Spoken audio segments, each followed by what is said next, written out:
Armenia और Azerbaijan के बीच लड़ाई रुकने का नाम नहीं ले रही है। काराबाख और नागर्नो के कॉन्क्लेव में लड़ाई जारी है। ये तब हो रहा है जब पुतिन ने मध्यस्थता की थी, दोनों देशों के विदेश मंत्रियों को बुलाया था और शांति स्थापित करने की कोशिश की थी। लेकिन अभी ये खबर मिली है कि आर्मेनिया ने अज़रबैजान के आर्मर्ड यानी कि T-72 टैंक्स को T-90 टैंक एस को तोड़ा है और कोई इन्फेंट्री कॉम्बैट व्हीकल को भी ध्वस्त किया है। अब ये खबर पक्की इसलिए नहीं कह सकते कि ना इसका कोई सबूत है, ना कोई इसकी इन्फॉर्मेशन किसी थर्ड पर्सन सोर्स से आई है।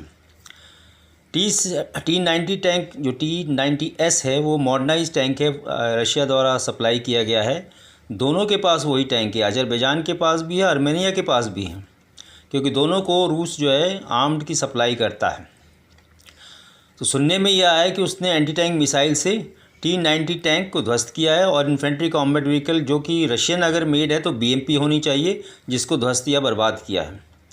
अब ये अभी पता लगाना संभव नहीं है, क्योंकि जब खबर थर्ड सोर्स से आएगी तब पता चलेगा, या कोई इंटेलिजेंस एजेंसी बताएगी तो, या कोई इसके पिक्चर आते हैं डिस्ट्रक्शन के। अभी अज़रबैजान ने इसकी पुष्टि नहीं की है कि उसके कितने टैंक बर्बाद हुए हैं, लेकिन ये बताया गया है कि इस लड़ाई में आर्टिलरी और एंटी टैंक गन्स का इस्तेमाल किया गया। आर्मेनिया ने टोटल 7 टैंक उड़ाए हैं, जिसमें कहता है कि एक T-90S भी है, ये कन्फर्मेशन नहीं है।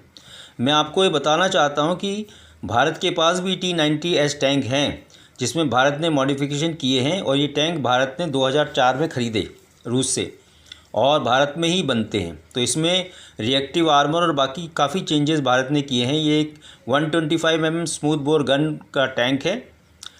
इसके साथ एक कोएक्सल जो है मशीन गन लगी है 7.62, और एक एयर डिफेंस गन भी लगी हुई है इसके अंदर, जो कि हवाई हमले के ऊपर फायर करती है, जो कि 10.7 mm की गन है। तो ये सब होने के बावजूद अगर ये टैंक जो है एंटी टैंक मिसाइल से मारा जाता है तो इसको सोचना पड़ेगा भारत की सेना को किस तरह इसका ऑपरेशन हुआ, वहाँ पर इसकी स्टडी करनी पड़ेगी, इतनी जल्दी कैसे बर्बाद कर दिया गया। लड़ाई जारी है, दोनों तरफ काफ़ी नुकसान हो रहा है, सिविलियन कैजुअल्टीज़ हो रही हैं और लड़ाई रुकने का नाम नहीं। इसमें पाकिस्तान और इराक दोनों, टर्की दोनों आग में घी डालने का काम कर रहे हैं।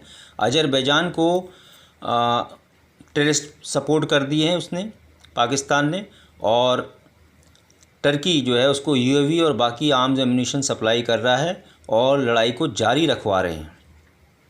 अभी तक की सूचना यही है, लेकिन ये लड़ाई कब तक चलेगी इसका कोई पता नहीं है। सारे देश, इंटरनेशनल जो कम्युनिटीज़ है वो कह रहे हैं कि भाई इस लड़ाई को रोकना चाहिए, भारी नुकसान दोनों तरफ हो रहा है। अब आगे देखते हैं कौन इसकी मध्यस्थता करता है और इसका एनालिसिस बाद में ही होगा। Thank you.